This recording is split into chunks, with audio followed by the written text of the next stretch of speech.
찬송가 20장 찬송 부르겠습니다. 20장 찬송입니다.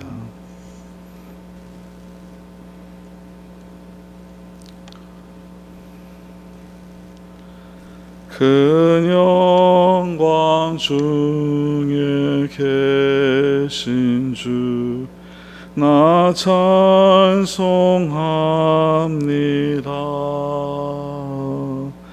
영원히 계신 주 이름 나 찬송합니다. 한없이 크신 능력을 나 찬송합니다. 참되고 미쁜 언약 나 찬송합니다. 온 천지 창조하시던 그 말씀 힘이서 영원히 변치 않을 줄 나 믿사옵니다. 그 온유하신 줌성 날 불러주시고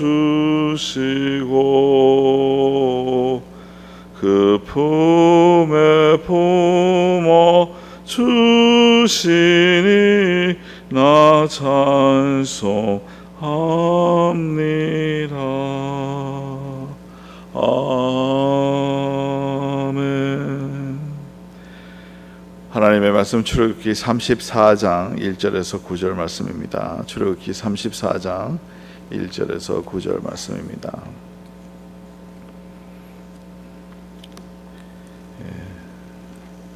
출애굽기 34장 1절에서 9절 교독하겠습니다.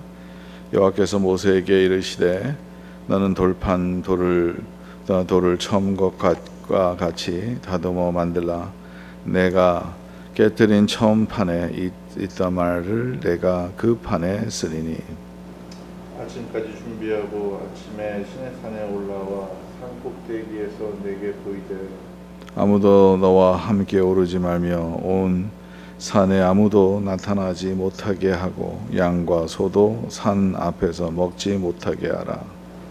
모세가 돌판 둘을 처음 것과 같이 깎아 만들고 아침에 일찍 일어나 그 두 돌판에 손에 들고 여호와의 명령대로 시내산에 올라가니 여호와께서 구름 가운데서 강림하사 그와 함께 거기 서서 여호와의 이름을 선포하실세. 여호수아께서 그의 앞으로 지나가며 선포하시되 여호와라 여호와라 자비롭고 은혜롭고 노하기를 더디하고 인자와 진실이 많은 하나님이라. 인자를 천대까지 베풀며 악과 과실과 죄를 용서하리라. 그러나 벌을 면제하지는 아니하고 아버지의 악행을 자손 3, 4대까지 보응하리라. 모세가 급히 땅에 엎드려 경배하며 이르되 주여 내가 주께 은총을 입었거든 원하건대 주는 우리와 동행하옵소서. 이는 목에 뻣뻣한 백성이나이다. 우리의 악과 죄를 사하시고 우리를 주의 기업으로 삼으소서. 아멘. 하나님의 은혜와 축복이 여러분들 삶 가운데서 오늘 말씀을 삼키실 줄 믿습니다. 오늘 말씀은 이제 십계명의 그 돌판에 쓰여진 십계명을 두 번째로 주시는 그 말씀을 오늘 말씀 통해 있는 내용 중에서 볼 수 있겠죠. 첫 번째 돌판을 이제 모세가 받아서 산에서 내려와 보니까 40일 동안 하나님과의 그 교통함을 갖고 이제 내려오니까 이스라엘 민족이 그 40일을 견디지 못해 가지고 자기네들끼리 우상을 만들고 그래서 금송아지를 만들고 거기에다가 경배하고 거기에다가 쾌락을 누리는 그 노래를 하면서 춤추고 그러한 모습을 볼 때 모세의 마음에 그 거룩한 진노가 차고 넘쳤죠.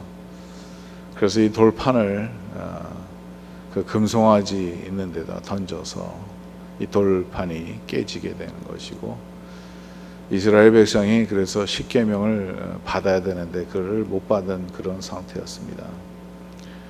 그 다음 내용은 뭐 우리가 계속 며칠 동안 얘기했기 때문에 잘 알지만, 하나님께서 이제 진노하시고 또 이제 결론적으로는 모세의 중보에 따라서 하나님께서 용서하시는 그 모습을 우리가 이때까지 봤습니다.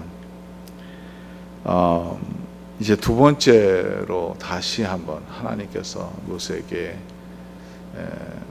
그 돌판을 준비해서 가져오라고 하는 것이죠.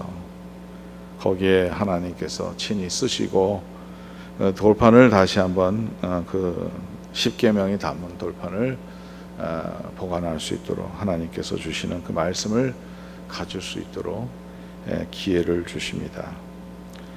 오늘 말씀은 이 십계명이 어떤 의미인가? 많은 사람들은 십계명이라면 법이라고 생각하기 때문에 율법이라는 것이 우리에게 어떠한 의미가 있을까? 이런 생각을 우리가 많이 하게 됩니다. 어떤 사회도 법이 없으면 그 사회는 망하게 됩니다. 어떤 사회도 법이 없으면 그 사회는 무질서하게 사람들이 악한 것을 마음껏 하게 되는 것이 이 법이라는 것이에요. 그래서 법이라면 우리를 어떻게 보면 많은 사람들은 법이라는 그 자체가 우리를 자유치 못하게 한다. 법 때문에 우리가 살아가는 게 어렵다. 이런 생각을 갖게 되는데, 그 반면에 우리가 깊이 생각해 보면 이 법이 없으면요, 무질서 가운데서 사람들이 악행을 행하고 범죄가 일어나도 그래도 아무 문제가 없게 계속 그렇게 진행하다 보면 무법지대가 되는 것이고, 거기에서 살기가 좋은 것보다는 살기가 훨씬 나쁜 그런 상황이 되는 것이죠. 지금 미국 전체가 지금 이런 상황을 알고 있습니다. 어떠한 지역에는 이 앤티파라는 그 사람들이 자기네가 거기를 차지해가지고 들어오지도 못하게 하는 사람들이 자기네들 룰을 만들고, 그러니까 그 로컬 거버먼트나 정부에서 통제를 못하게 하고 자기네가 그걸 이렇게 하는, 이런 무법지대 같은 데 들어가면 들어가지도 못하게 해요. 들어가려고 그러면 못 들어오게 하고요. 총 갖고 들어오지 못하게 하고, 이런 현실이 지금 미국 안에서도 일어나고 있는 그런 현실이라는 것을 우리가 알고 있는데, 여러분 한번 생각해 보시면 지금 미국 자체가 상당히 법이라는 것이 무너지고 있는 것을 우리가 눈을 보면서 참 안타까운 일들이 일어나고 있고, 범죄가 점점 악화되고 있다는 것을 우리가 깨닫게 되는데, 플로리다만 해도 조금 덜한데요. 뉴욕이나 LA 제가 있었던 그 대도시 중심으로는 이 크라임 레이트가 그냥 폭발적으로 지금 이게 팬데믹인지 무슨 이런 폴리시 때문에 그런 건지, 디펀드 폴리스 뭐 이런 내용 때문에 그런지, 여러분 아무튼 그건 정치적으로 우리가 보는 시각에 따라서 뭐 다르겠지만요, 하나 분명한 것은 폭발적으로 지금 범죄가 많아지고 있는 그런 상황입니다. 이런 것을 우리가 생각하면서 그러면 법이 뭘까? 다시 한번 깊이 생각해 보게 됩니다. 법은 지키기 위해서 있는 것이죠. 지킴으로써 그 사회가 안정되는 그러한 사회가 되는 것이죠. 하나님께서 이 모세에게 율법을 주셨어요. 많은 그 율법의 부분들이 있습니다. 근데 이 모든 율법을 요약하는 것이 십계명이죠.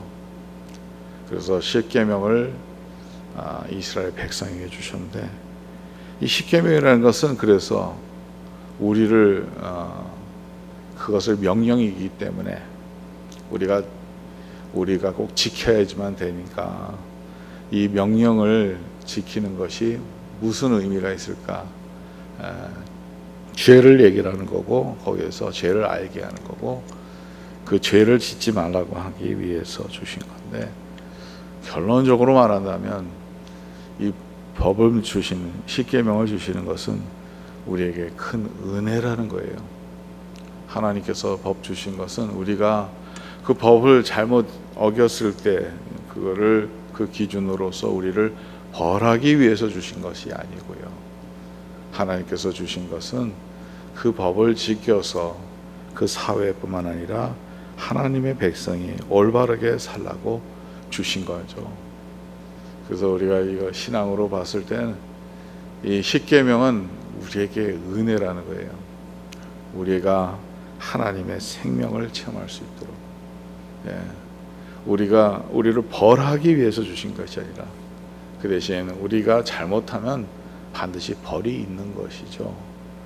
근데 그 주신 의도는, 그 원리는 생명을 보존하기 위해서, 우리에게 더 좋은 주의 백성들이 되기 위해서 우리에게 주신 하나님의 은혜입니다.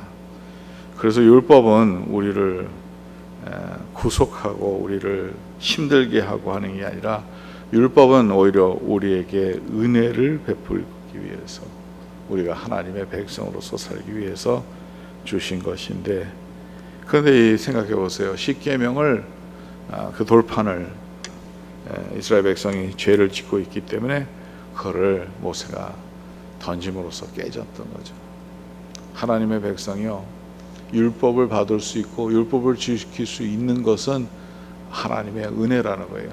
하나님의 은혜 가운데서 사는 것이 바로 하나님의 말씀을 주셔서 그 말씀대로 살아가는 거예요.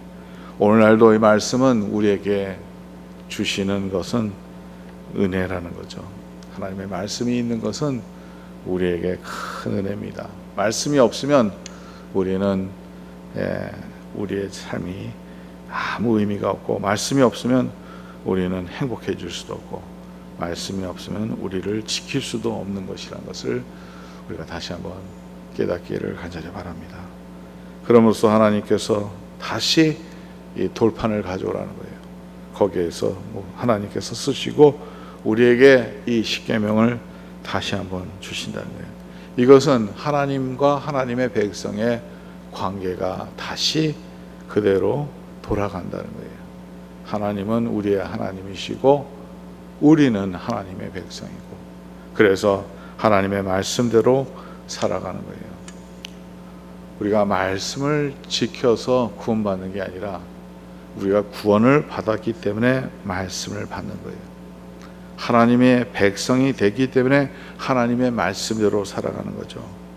하나님의 은혜는 벌써 우리에게 주신 것이라는 거죠. 우리가 그것을 입은 즉 우리가 하나님의 백성으로서 살아가는데, 하나님의 백성은 하나님의 말씀대로 살아가는 거예요.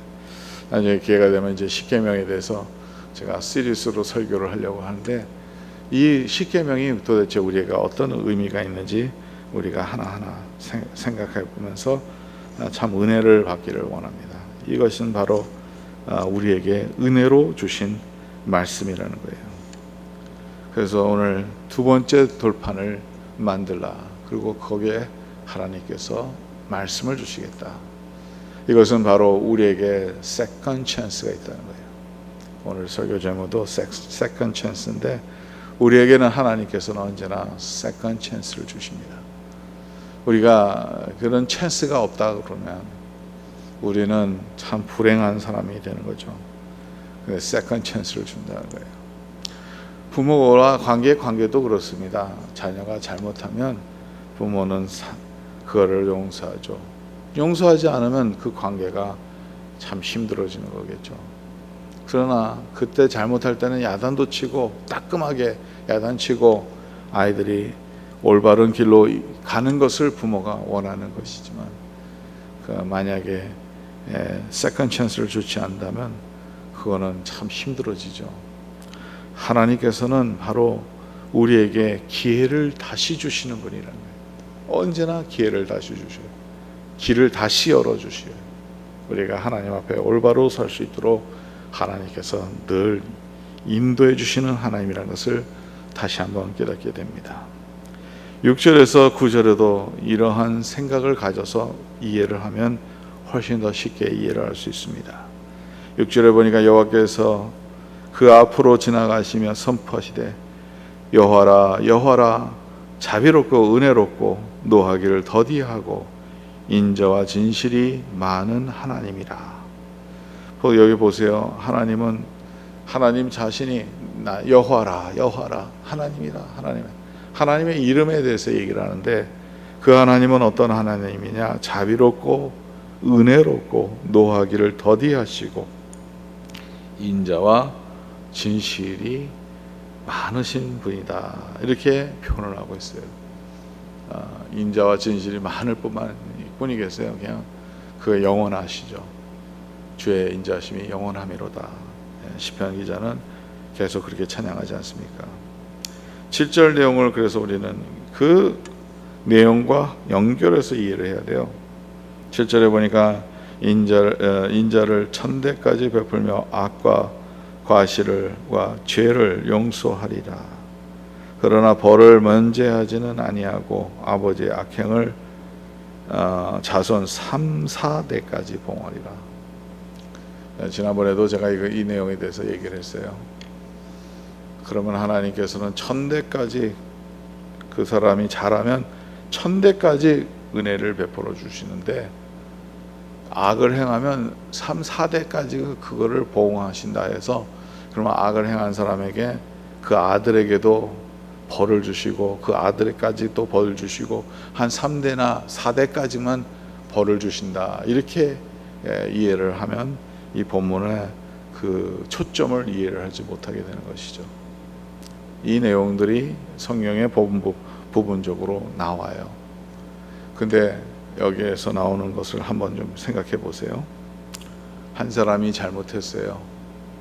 그러면 그 다음 세대 또 그 다음 세대 손자 또 진손자까지 그 사람의 잘못 때문에 하나님께서 봉헌하시고 벌을 주신다 하면 그러면 그 중에 그 중간에 있는 사람이 오히려 잘하면 하나님께서 3, 4대까지 벌 주신다는데 그럼 벌을 주시지 않는 하나님이신가?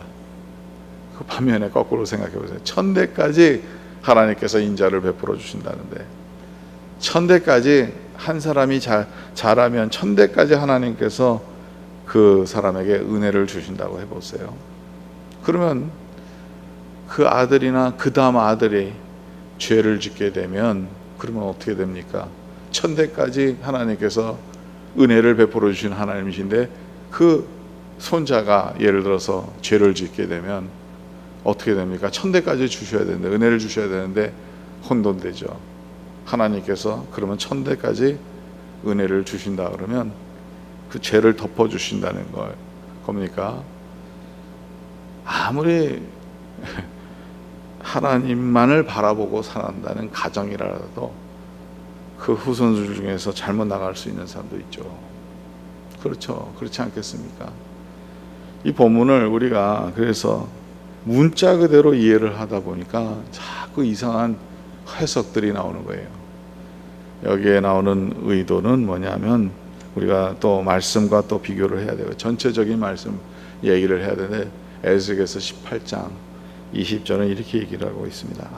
아들들은 아버지의 죄악을 담당하지 아니할 것이요 아버지는 아들의 죄악을 담당하지 아니하리니 의인의 공의도 자기에게로 돌아가고 악인의 악도 자기에게로 돌아가리라. 전 반대적인 내용이에요. 그래서 인자를 1000대까지 주시고 죄를 3, 4대까지만 보응하신다는 그런 뜻은 그냥 물자 그대로 하나님께서 그렇게 하신다는 게 아니라 하나님은 훨씬 더 우리에게 은혜를 베풀어 주신 하나님, 용서하시는 하나님이라는 것을 보여주는 거예요. 하나님의 속성에 대해서 얘기를 하는 거예요. 자녀와 아버지 부모의 마음도 그러지 않습니까? 우리가 자녀들에게 훨씬 더 용서를 하시는 것을, 용서하는 것을, 또 자녀에게 사랑을 베풀어 주고 인자하고 자비롭고 은혜를 베풀어 주는 것이 부모의 마음 아니겠어요? 부모의 마음이 언제나 자녀들이 잘 되기를 바라고 자녀들에게 은혜를 내려주고 용서하고도 계속 용서해요. 부모는 자녀들을 계속 용서합니다. 한 번 자녀 잘못해서 그 다음에 또 잘못해도 또 용서해요. 또 용서해요. 물론 여기에서 우리가 지칠 수는 있습니다만은 인간이기 때문에. 그러나 부모와 자녀 관계를 보여주면서 하나님과의 우리의 관계를 조금이나마 우리가 이해할 수 있는 거예요. 하나님은 우리에게 언제나 이 세컨 찬스를 주시는데, 이 세컨 찬스가 그냥 말 그대로 세컨 찬스가 아니라 언제나 다시 기회를 주신다는 거예요. 하나님은 그러신 분이에요. 은혜가 훨씬 더 많으신 분이에요. 사랑이 더 많으신 분이에요. 그리고 노하기를 더디하시는 분입니다. 하나님은 우리에게 그래서 이렇게 표현을 하는 거예요. 천대까지 인자하시고 악한 자는 3, 4대까지 봉하신다. 이렇게 표현하는 것이죠. 하나님은 우리에게 은혜를 베풀어 주시는 분이에요. 말씀을 주시는 분이에요. 우리가 다시 한번 하나님의 뜻대로 살 수 있도록 인도하시는 분이라는 것을 다시 한번 보여주는 귀한 말씀입니다. 마지막으로 우리가 한 가지만 생각하고 오늘 기도하시기 바랍니다. 만일 이스라엘 백성에게 하나님께서 벌 줄 때마다 그냥 갑자기 잘못할 때마다 벌 주시고, 만약에 잘못할 때면 질면한다고 생각해 보시기 바랍니다. 사람들을 다 죽이고 벌 주고 그렇다면 이스라엘 백성은 절대로 살 수가 없어요. 우리가 이것을 이스라엘 백성이라고 생각하지 않고 우리를 생각해 보세요. 우리가 만약에 하나님 앞에 죄 지을 때마다 다시 용서해 주시지 않고 기회를 주시지 않는다면 여기에서 서서 하나님 앞에 살 수 있는 자가 누구가 있겠습니까? 한 명도 없어요.